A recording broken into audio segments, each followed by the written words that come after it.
की व्यवस्था भी करने का काम करें। ऐसे कई चीजें करने की कोशिश की है जिससे किसान को उत्पादन का ठीक दाम मिल सके। प्रधानमंत्री फसल बीमा जैसी योजना प्राकृतिक आपदा में सहारा बनी है, तो कृषि का विविधीकरण, डाइवर्सिफिकेशन और उसके साथ वैल्यू एडिशन, इसमें मैं आपका भी सहयोग चाहूंगा। वैल्यू एडिशन जरूरी है, केवल कच्चे उत्पाद से भला नहीं होगा। तो उस दिशा में हम और क्या बेटर कर सकते हैं, और उसके साथ ये धरती आने वाली पीढ़ियों के लिए भी सुरक्षित रहे। इतना मत निचोड़ो खाद और पेस्टिसाइड डाल डाल के कि एक सीमा के बाद ये धरती उत्पादन करने से इनकार कर दे, ये बंजर ना बन जाए। आखिर केवल हमारा हक थोड़ी है, धरती पर आने वाली पीढ़ियों का भी तो है।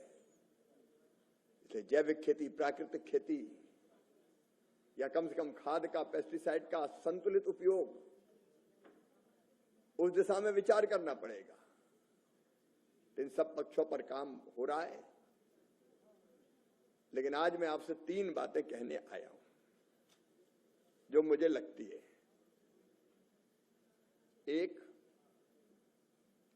किसान को सही इनपुट मिले, इसकी पहल आप करो ना।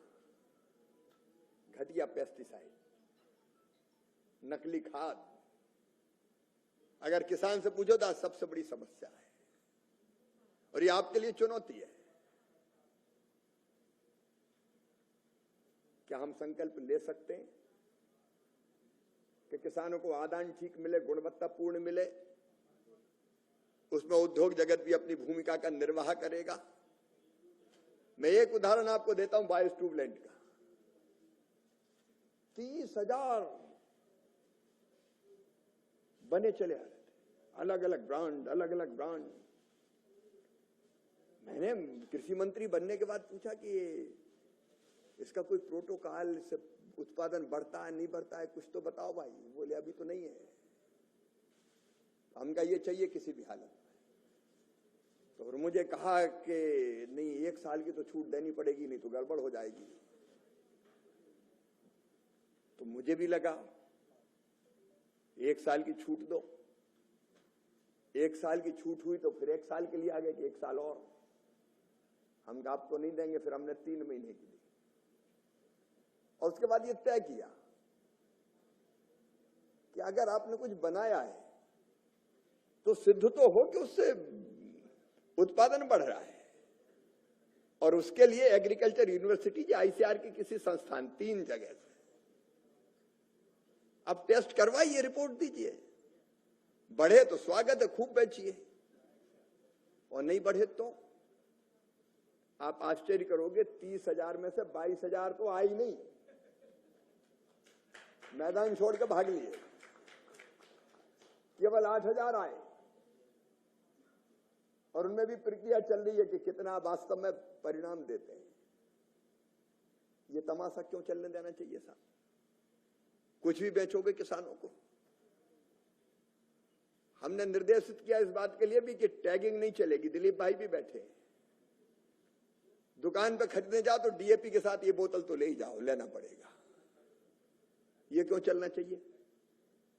जबरदस्ती क्यों किसान के साथ होना चाहिए? और सब राज्य सरकार को मैंने चिट्ठी लिख के और आग्रह करके कहा कि टैगिंग अवैध है, किसी भी कीमत पर नहीं चलेगी।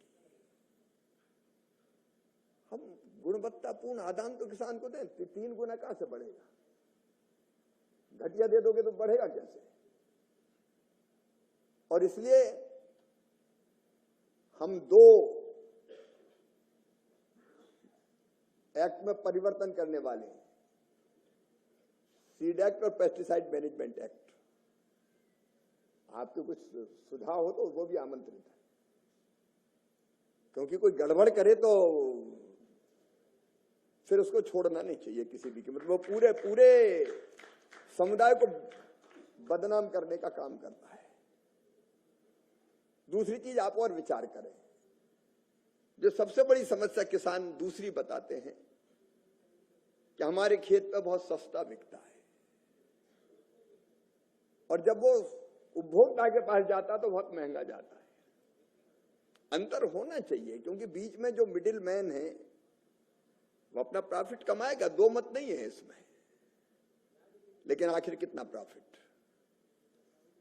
खेत में पसीना बहाने वाले को, दिनों रात मेहनत करने वाले को, अब टमाटर की देखें तो यहां 80 रुपया और 60 रुपया किलो, और किसान के खेत में 10 रुपया किलो। क्या इतना अंतर होना चाहिए? इस अंतर की एक सीमा होनी चाहिए, क्योंकि व्यापारी भी लाता है, ट्रांसपोर्टेशन, बेचना, बाकी चीज लगेगा पैसा, लेकिन ये अंतर कितना हो इस पर विचार होना चाहिए, और फिर उसको कैसे क्रियान्वित करें।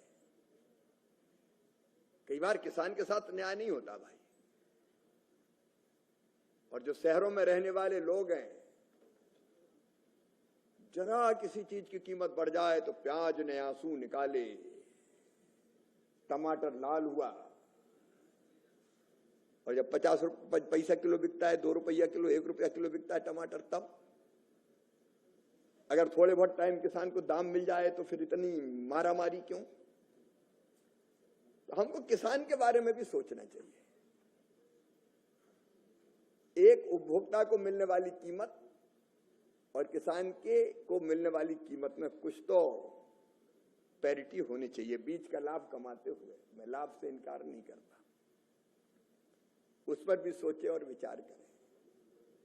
बाकी आज मैं आपसे ये कहने आया हूं, पीएचडी सीसीआई का एक अपना इंपॉर्टेंस है। मैं आपका बहुत आदर करता हूं,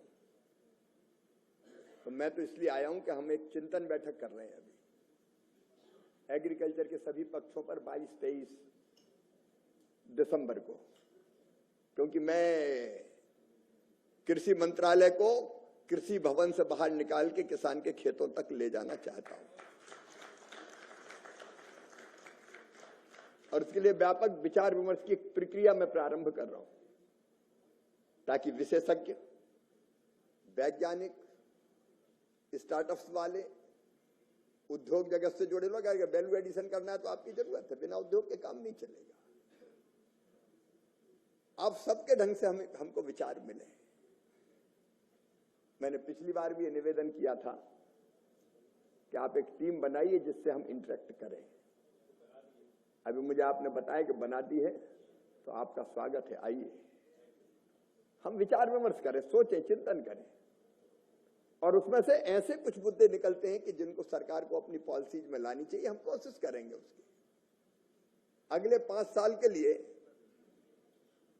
अब पूरी रणनीति बननी है, तो आने वाले 5 वर्षों में कृषि के क्षेत्र में, चाहे वो स्टार्टअप्स हो, वैल्यू एडिशन करने वाले आप लोग हो, इनपुट्स जो हम डालते हैं, पेस्टिसाइड हो, खाद हो, बाकी चीजें हो, कृषि पद्धतियां हो, मैकेनाइजेशन की दृष्टि से, और क्या क्या चीजें करनी चाहिए सरकार को, आपके सुझाव में आमंत्रित करता हूं। मैं फिर ये कहता हूं कि मैं किसी विद्वान की तरह नहीं आया या बड़े आदमी की तरह कि एक भाषण दो और गौरवान्वित होकर चले जाओ। मैं तो आपसे कुछ मांगने भी आया हूं, आपके विचार, ईमानदार विचार, आपके सुझाव